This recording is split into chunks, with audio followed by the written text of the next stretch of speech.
Hi there. I'm Dean Walker. I am the founder of livingresilience.net and the educational and training offerings there called Deep Academy. And of course, the community of practice is the ongoing study group with that.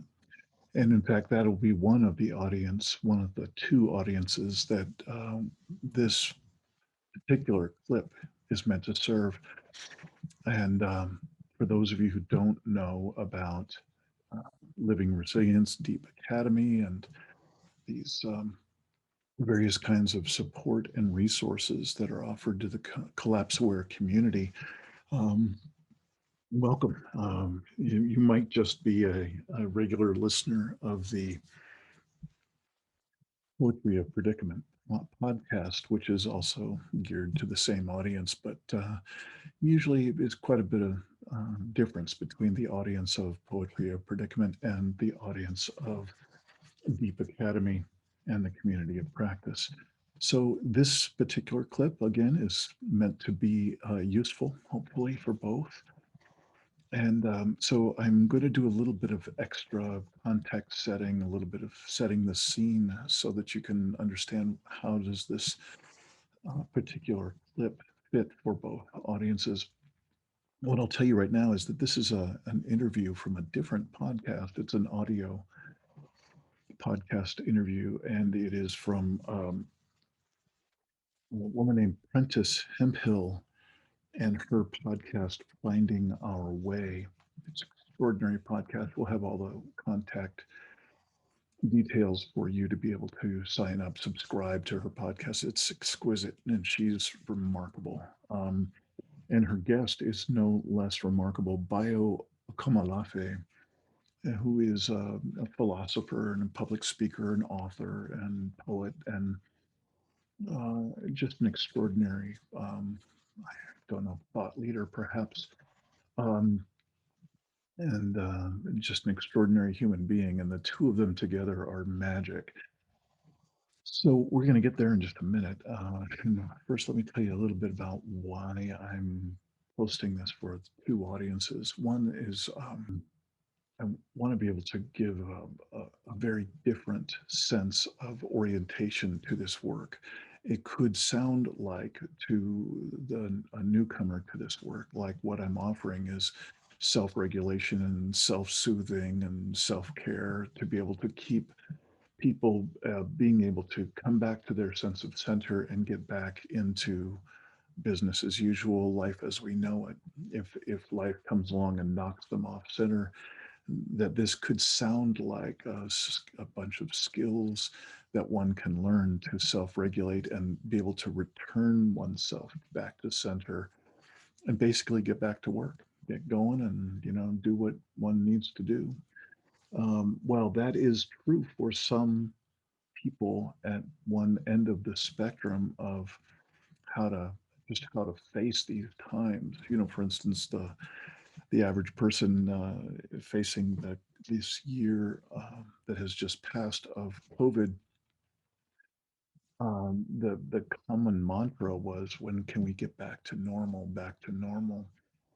And while I honor that for many, many people, perhaps for most of the population on the planet, that's what people want more than anything, and that's fine. I'd honor that, and that's good for them. What I find, though, is that very few folks who are really fixed on that as a mantra tend to um, really find a place in this work.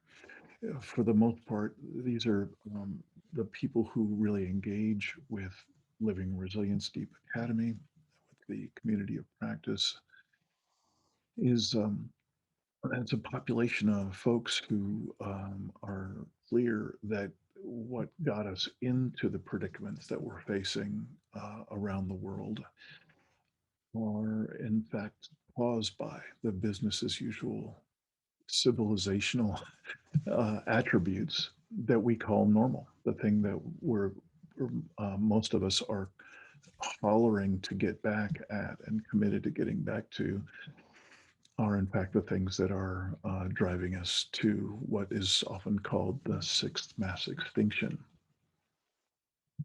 So, what I'm doing in offering you this remarkable interview is giving you a sense of if what I'm offering, what I'm trying to point to in this work, and particularly in this interview as a part of one of the videos to support the work, what I'm trying to point at is that we need remarkably different points of view, remarkably different ways of presencing ourselves, of relating to each other, of reconnecting with web of life. All of those things are a very early part of these learning series that make up Deep Academy to learn what got us into this predicament. Well, what we're asserting is that what got us into this is that we've disconnected from all the primary sources of meaning and relationship in a human life. So those could be called deeper self, connection with other people, connection with earth, and with soul.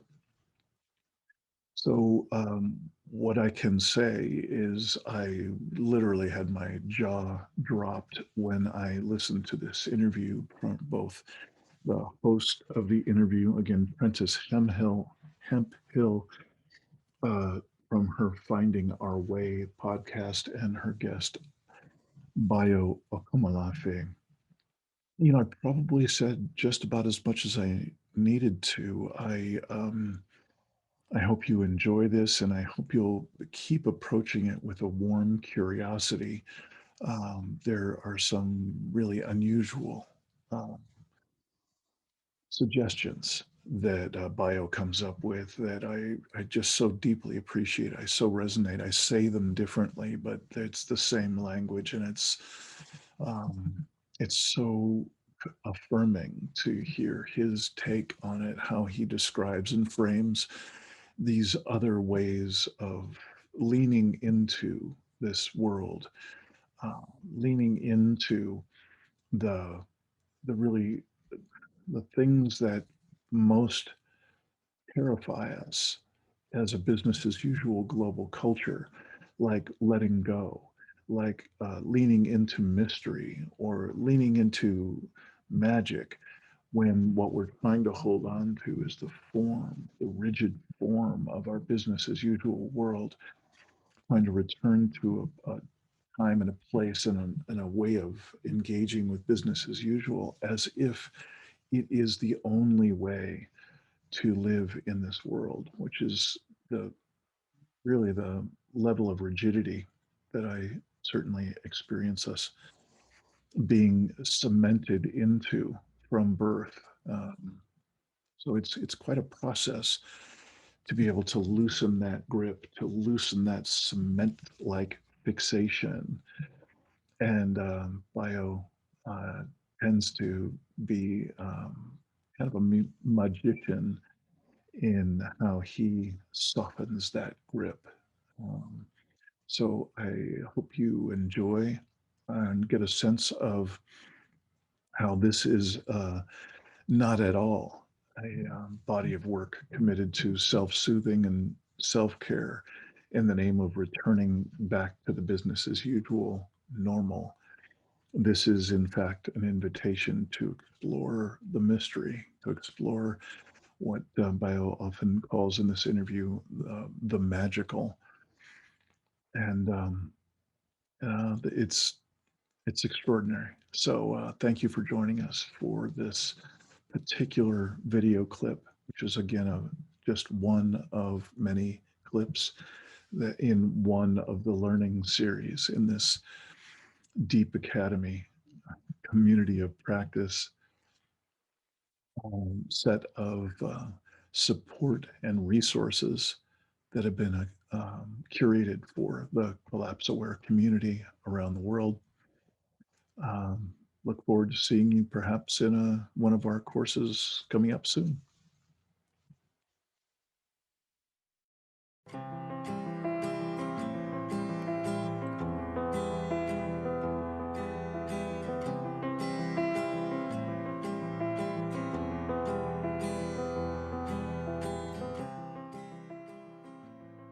Have we exhausted the utility of hope? Have we wrung out the last bit of innocence and the possibility that we could somehow change while remaining the same?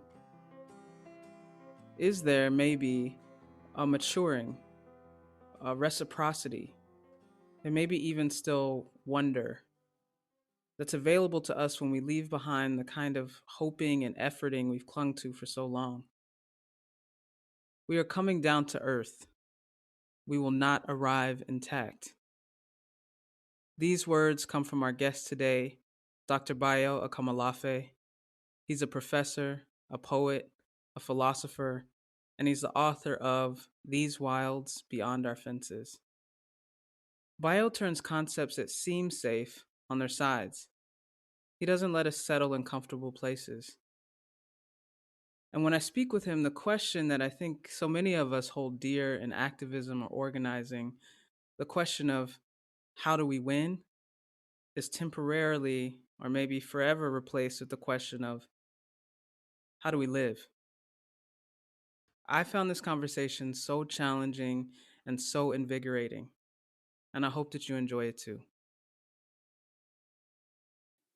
I was hoping you guys would supply cookies or something, but since we're here, you just roll with it.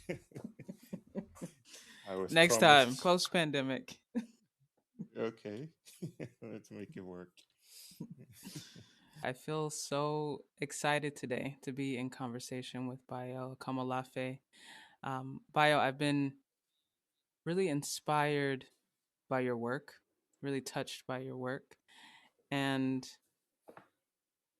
uh, especially, I will say, kind of your commitment to questions. This podcast is one where we say this isn't a podcast about answers, it's a podcast about questions and asking questions. And I really feel your commitment there. So just really excited to have you in this space and in conversation and sharing here.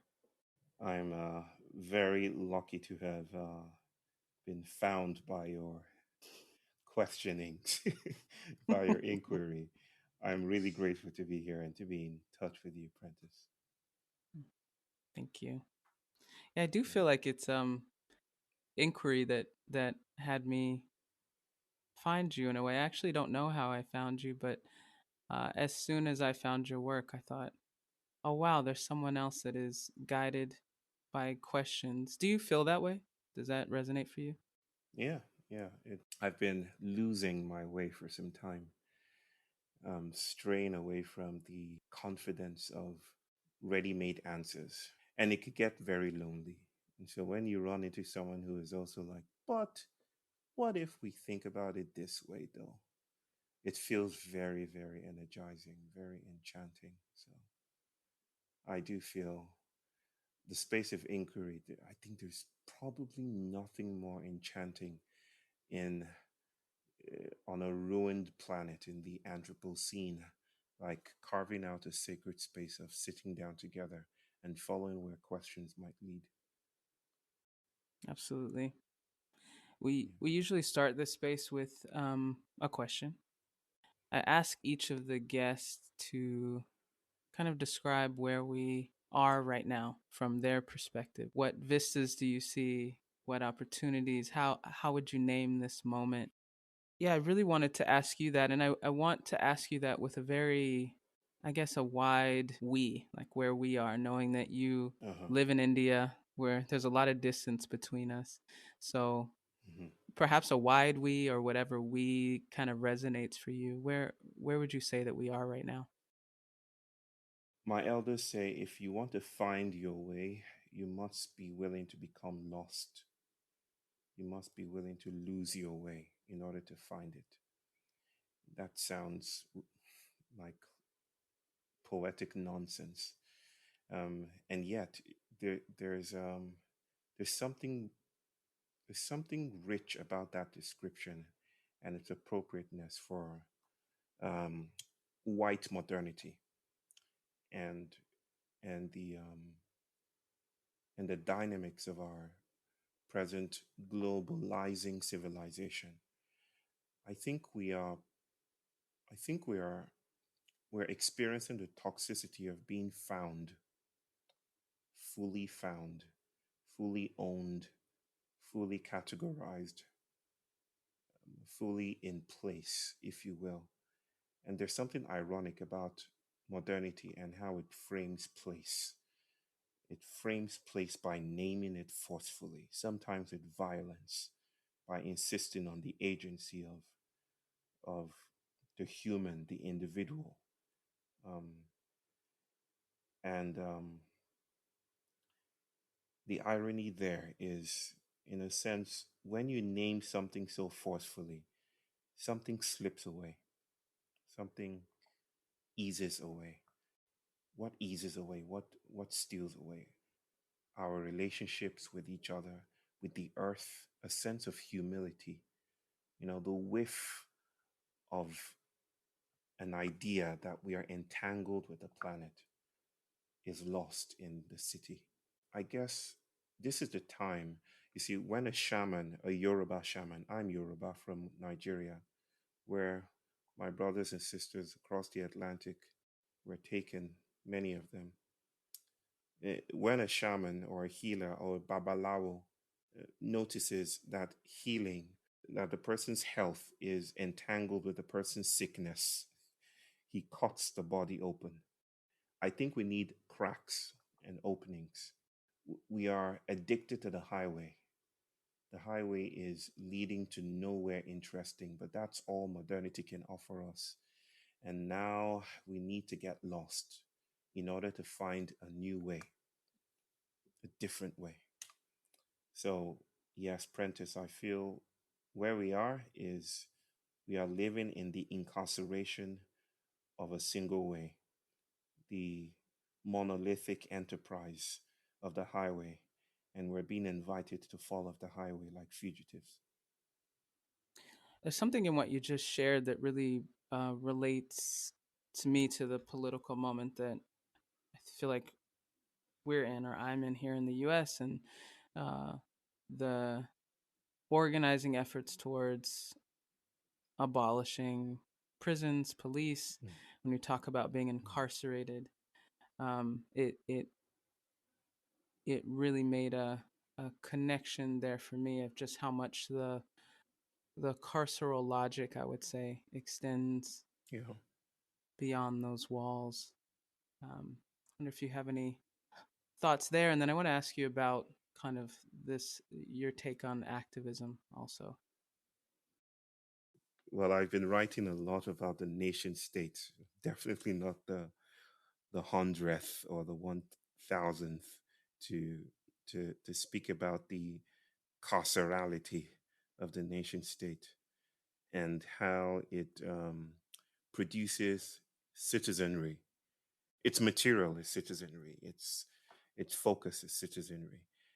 The United States is a prime example of empire outsourcing or subsidizing its efforts to create the perfect citizenry by sponsoring coups in Ghana, in Africa, in South America, taking that violence, and exporting it around the world, and then blaming the so-called global South for not aspiring to be a shining city set upon a hill like like the capital. so so there is a sense in which the prison is just a microcosm of the nation state and its proliferation of incarceration. And that is what feels troubling, you see, to dance with activism. That is what feels troubling about activism. And I don't mean to speak about activism as if it's a monolithic enterprise, as if there were one thing called activism, right? But to paint with broad brushstrokes, I would say that there is a sense in which activism seems to reinforce the very parameters that it seeks to upend, because it's working with the very same epistemological conditions that makes its enemy possible. I say it this way often that if we meet our problems, if we seek emancipation using the same epistemology, that makes oppression possible, we risk reinforcing our oppression. Activism seems to be caught up in a politics of recognition, a politics of, hey, nation state, acknowledge me too, you know, acknowledge, see me as well. And there are risks in being recognized. Let me just put it as mildly as that. There are risks in being seen. There are risks in being noticed. I've been in organizing work for, I don't know, 15 plus years at this point, and my work in the last 10 years has been kind of in the realm of what we call healing justice here, which is um, understanding healing as, in some ways, the indicator and process for liberation. And there's been a very complicated way that has worked with organizing efforts. It has sometimes Hmm. been a support to, it has sometimes been disruptive to, it has sometimes been Yeah. a redirection of what our aims and goals are in the work that we, like you said, very broad work that we call organizing. Yeah. But I would love to hear from you, someone who feels maybe in similar questions or water, what your uh, feelings are, thoughts are around post activism. Can you really unfold that a bit for us? Well, it's my experience as an African, and um, an African who lived in the heydays of, well, I wouldn't say their heydays. We're still in the midst of that. Um, the promise of activism has been very strong. Or I grew up within a space when everyone wanted to start an NGO. Everyone wanted to get some links with the people in the West who are going to send us funding in order to further our cause and stuff like that. I guess written into our efforts and terms of engagement was this silent codicil that we were going to happen upon heaven, that we were going to arrive, that heaven was just around the corner. And we've been disappointed over and over again, right from the 60s, right from the moment we declared independence in the 1970s, from the British colonial powers and foreign powers. We've been disappointed over and over again. Um, so much so that it dawned on us, and I frame it this way, that it seemed that the very ways we approached and framed our problems was the problem. That the very ways we understood the crisis were the crisis, you know. And that is, I think, the heart of what I call post activism. By post activism, I don't mean a superior form of activism.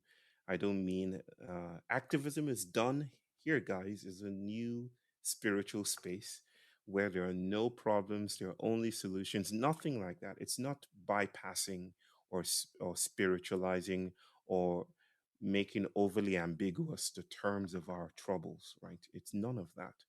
It's basically noticing it, that if we are part of the world, then we cannot stand outside of it to understand our problems. If we are part of the world and not liberal humanist subjects, as modernity would like us to think of ourselves, who think up solutions and just solve their problems, if we're part of this whole thing, this whole shebang, then we need to broaden our scope of what is possible to do. And we need to reframe who is doing the doing. Who is the activist? What does agency mean when we can no longer draw neat and convenient boundaries between our skins and the furniture, between our agency and the way we think and giant social media? Where do we draw the line? Who's acting really? And acting for what purposes? How do we trace what desire means in the Anthropocene when plastic seeps into skins and bodies, and animals are imprinted with political figures like the what's the animal that had Trump It's a written on it last manatee. week? A manatee. The manatee, yeah. Where do we draw the lines between these things? So when everything gets messy, then we cannot depend on the infrastructure that modernity has uh, left to us as a legacy. That this is how to act, and there's power. And if you want power, you make your claims to power. I do not find it compelling that in a time when everything gets messy, power has to be distant. So post activism is literally, well, I won't say literally, is really a figure of cracks and fault lines and fissures and seismic shifts. It's what happens when it's post disaster spirituality, basically, post disaster activism. Like what happens when our flesh is muddied and spread out and things are not as neat and tidy. I think what happens is we learn how to stay with the trouble. We learn how to build wilder coalitions of acting. And there's a whole thing I can say about that. But I guess that's something introductory about post activism. Where is power for you? Can I tell you something real quick? Mhm. Uh, the, when I started learning about slavery and the fact that, all the dimensions and nuances of the Middle Passage and transatlantic slave trade, growing up as a young academic, I would read Walter Rodney, Wale Soyinka, Chimamanda Adichie, Chinua Achebe, these great writers, Ngugi wa Thiong'o, decolonial power writers, and I would be so excited about them, and I'll raise my fists and I'll say Black Power, and I wrote a book with um, a dear author of Molefi Asante, who is African American, founded Afrocentrism. Mhm. And the whole exploration was basically that question: where is power? Mhm. Or what is power? Um, and then I Mhm. learned about, Yoruba gods because I was brought up in Christianized Nigeria. Christianized Nigeria. I learned to see Jesus as the expression of universal truth, and pastors as his embodiments, his avatars.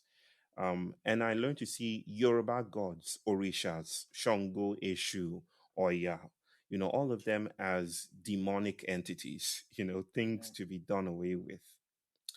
Um, and then when I started to recover from that, I still had a question left. I said, if these guys are really powerful, if Eshu and Ogun and Shango and Yemoja are powerful, then why didn't they do anything to stop the slavers from taking our people and taking them across the Atlantic? And then I got to learn from some elders that it's because you think of power in a particular way, in a very modern way, you do not know what's happening. That Eshu traveled with the slaves, they said. Eshu traveled Mhm. across the Atlantic Mhm. with the slaves. Now, think about that for a moment. Eshu stole into the ships, and the modern slaver had on his diary the list of the names of everyone they had incarcerated. They had 75 bodies from the bite of Biafra or from the bite of Benin. They had a list, and yet there was an invisible guest. That is Mm. power. Someone stole Mm. into the mist Mhm. and created a space of excess. That is Okay. power. And so they taught me to think of power as the excessiveness, the embarrassing excessiveness of things. When things spill away from their containers and become something different that we don't know how to name yet. Modernity prides in power as my ability to name things. That is a park. This shall be gentrified as a new estate. I send you all out. This is the capital. Modernity prides in naming things. But there's a kind of power that's occultic and diffractive and yet to come, that is entangled and embodied and is in league with rhizomatic movements and mushrooms and air and climate. That's a deep sense of power that escapes modernity. And I feel if we learn to listen, maybe we might learn to tap into those other spaces of power. Mm. Mm. Mm. I want to travel maybe kind of in between those questions that I just Okay. asked, and it's something I see in your work, and I'm going to kind of speak around the way it kind of lands in me or my interpretation of it. But you talk about the end of hope. I think as someone who was similarly raised Christian in the South, and the end times, the promise of the end times, the for me the kind of Yeah. terror of the end times, and then someone who moved into movement spaces or organizing spaces, and the promise also of the kind of one-time climactic revolutionary moment. And I felt the similarities between those. I wonder if you could talk about those kind of, well, my words, kind of compulsions towards a kind of hope. What if you have thoughts about what those are about, or what is missed in those moments, or if I'm also interpreting your kind of end of hope um, Yeah. along the lines that you intend. Um, well, you know what I like to do? I like to queer the heritage, Christian treasures that I received growing up. We would sing about the end times and rapture, you know, and being rapturable. You know, stay rapturable, stay rapturable. Um, I feel that the kind of end times that my work and my writing and my voice is committed to is rupture. You know, the end times, that it's not about rapture but ruptures, cracks in the container of incarceration, that offers just a glimpse of something different, just a fugitive glimpse of life outside of the plantation, marronage, a crack of marronage, if you will. And so let's dance with hope. The modern day assumption is that hope is a human thing. It's a human phenomenon. It's an affective state. You know, it's belief in some kind of future. It's anticipation. It's all of that.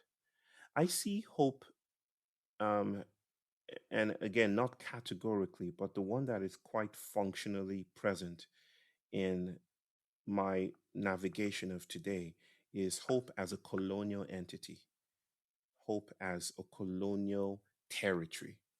When I see hope, I don't think about someone going, one day this shall happen. That's not the picture of hope for me. The picture of hope is slave ships traversing the Atlantic.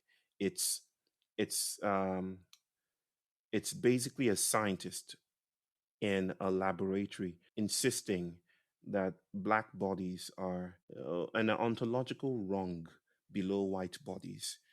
It's Mm-hmm, mm-hmm, It's the British colonial masters flying the Union Jack in Nigeria and claiming that land as their own.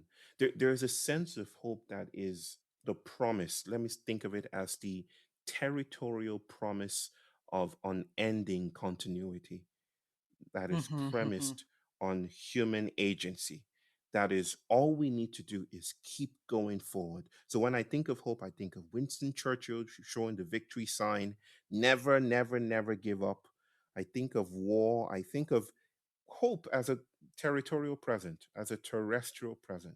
And then I think of the end of hope as something, that excessive trickster, issue like quality, that crack in the body of the slave ship that allows Yemoja to spill in and comfort those who are shackled to its body, to its guts. I think of hopelessness, not as a good thing. I hope I'm not creating a binary like hope is bad, hopelessness Right. is good. That's not what I'm trying to do here. I'm just trying to think of, some of the ways we perform hope is to tether ourselves to institutions, massive translocal, transnational institutions, which stand in the place of God who is absent. And then we say that, if we continue to do the things we've been doing, then we will arrive someday. At the end of the rainbow is the universe, the heaven we will arrive at. But I ask myself, or I ask others as well, that what happens when that is disrupted? What happens when the things we have attached ourselves to become poisonous? What happens when continuity is toxic? Where's the place of dying and Mm. dying well? Where's the place of demise? Where's the place of slowing down? So I do think, if we're to think about theorizing the end of hope, not as an absolute pristine hopelessness, but as a querying of the binary that premises hope and hopelessness as twin or as enemies to each other, um, I would say that there is the place that when we get to the end of the rope of continuity, there is promise there. There's power, and I'm not speaking in some kind of poetic escapism. There is historical precedence for this. The lives of the slaves who were incarcerated and pressed to the ground, and yet in the ground they found generativity, they found hope there, they found a queer kind of continuity. Yeah, that's what it means to me. There's such an offering there, I think, that I can feel very viscerally when you uh, share that. There's just a more room for kind of honesty, impact to be actually transformed, to arrive in the moment. And it also, I think I'll just say this, and you don't necessarily have to speak to it unless you feel compelled, but there's something in particular for us in the US having Mhm. gone through 8 years of the Obama administration and the kind of promise of hope. I mean, hope was right out there in the forefront Audacity of in hope. that election. Yeah, Right. exactly, exactly. And then the backlash to that, and then I would say, this current, this present election moment, and Yeah. both what I feel is a kind of some people wanting to reclaim that moment that we had hope. We want that continuity between the Obama moment and now through the election of Yeah. Biden. And there's other folks that have a different trajectory that they are in some ways trying to continue, um, Yeah. that maybe reaches back beyond that. So I feel really struck by that binary, those options that we were given in this Yeah. moment, and what the kind of wrestling with the end of hope actually offers us, for understanding where power might actually have slipped through these cracks. I mean, yeah, like I I uh I was with you in that moment. I was the audacity of hope wasn't just an American thing. It was a Mm. very, very Nigerian thing as well. I Oh yeah. I had Obama's Time magazine cover plastered on my car, and I drove around Lagos with it, and everyone would ring with recognition. Obama, Obama. Well, I was I'm not Obama, but Obama was a presence. He was the Yeah. he was the Yeah. affirmation we were looking for, right? Yeah, Yeah. he's our guy. He looks like us. Hmm. We have recognition. And then, yeah, I And yeah, then. no words for that. No words for that at the moment. It's because Obama, the Hmm. community organizer, and the the avatar of eloquence, you know, was a far cry from Obama, the aspect of a resilient machine, that Hmm. That's transcends right. individualized intentions. You know, so this is not a demonization of Obama. It's just a noticing that there are principalities and powers that we contend with that goes beyond our Puritan ideas about, oh, we're fighting the bad guys and we're the good guys here. There are Yeah. other kinds of moves that are being invited in this moment. And I think this is what we're speaking about, a different politics, or uh, are going towards other sources of power, other places of power. But that means, Prentice, it means losing our way, well, generously, Mm-hmm. or else we're stuck in this repeatability. Mm-hmm. I have just a couple more questions for you here, and I think I'm really curious about this. Kind of losing our way generously, and then also the way that you kind of write about or explore home in your work. Yeah. And I wonder if you can talk about what home is, or what you found there, or how it's created in your life. Just if you could talk about home. Well, I wrote a whole book about home, and I still don't know how to talk about it. I don't know how to talk about it. It's probably the most difficult thing to talk about. Why's that? I don't know. It slips away. There's something that Hmm. it just slips away from being held. Hmm. And I guess that's most. Some people come away disappointed, I guess, but that's the most I can offer when people ask me. I hear a longing sometimes when I'm asked about home. um and maybe people expect to hear something like, um maybe some kumbaya, or by and by we shall arrive. I Maybe they expect to hear, um, a narrative of arrival, that Right. if we stick at the tried and true, if we do our work well, we'll get there. Justice is, and and I don't know how to speak that way. At least that doesn't feel my place to do at this point in time. Maybe others are better equipped to do so. I feel possessed by a trickster, and the trickster is dancing into the wilderness and saying, um, if you want to find home, just follow me. And I'm like, okay, just tell me, give me a map, give me some assurance that my faithfulness to your playfulness will take me somewhere concrete. And I don't have that assurance. All I know is that I'm getting further and further away from the plantation that owned my body Hmm. and claimed my labor and owned my mind and insisted on me thinking in particular ways. And maybe the trickster can only offer us that. For the moment, get lost. And maybe home. You might glimpse that you're already at home in your navigating foundness and lostness. You might find a more thrilling, exquisite home that your language, your present language, cannot accommodate. I love it. Thank you. Um, what are your questions now? What what's with you? What are the questions that sit with you or speak to you in this moment? Well, I'm constantly about how do we get lost well. Like, I have a morbid fear of, an unnecessary fear, you might say, of doing the same old, doing the tried and true.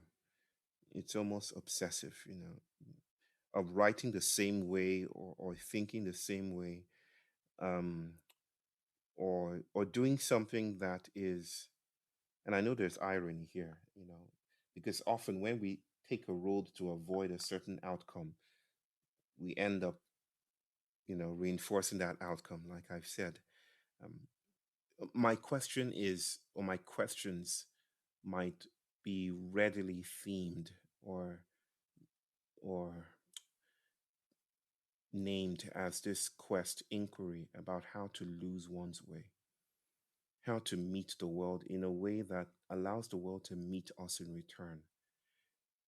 I guess, Prentice, I'm looking for magic, right? I just cannot accept that McDonald's, this, uh, airports, Tesla, Amazon, internet, Microsoft, Facebook. I just can't accept that that's all there is to it. I Right. just cannot bring myself to accept that. Yeah. Hmm. So I'm looking for something else Hmm. otherwise. And maybe this is my last question. What are your practices?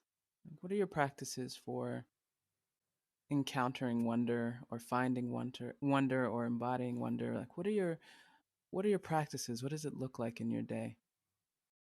Well, my practices are not discrete things that fit into my schedule of the day. My my present practice, especially with my wife, is the whole day. Is our present life at the moment. We were university professors in Nigeria. She's Indian. She came to Nigeria to teach. We did our work, and then we decided we're not going to do this. We want to live a small, intimate life. And we see what education is actually doing to the global south. We see what education, the education enterprise, industry, factory schooling is doing to kids. What if we took it seriously that kids are actually invitations from the sacred, from the divine, to listen, to lose our way, to play more, right? What if we took that seriously? What would that look like? And so we quit. We left the university. Of course, we still teach in universities, but we were not roped or tied to any. We're not shackled by Mm, employment, and so and mhm. so we decided to. Our practice now is following our children, our two kids, Alethea and Kea. Um, some people call it unschooling. Some people call it self-directed education. I call it magic. You know, when a child says, "Where does shit come from?" That is a research project. That is a fugitive encounter there that takes you away from the convenience of the answers that have been given you into something entirely different.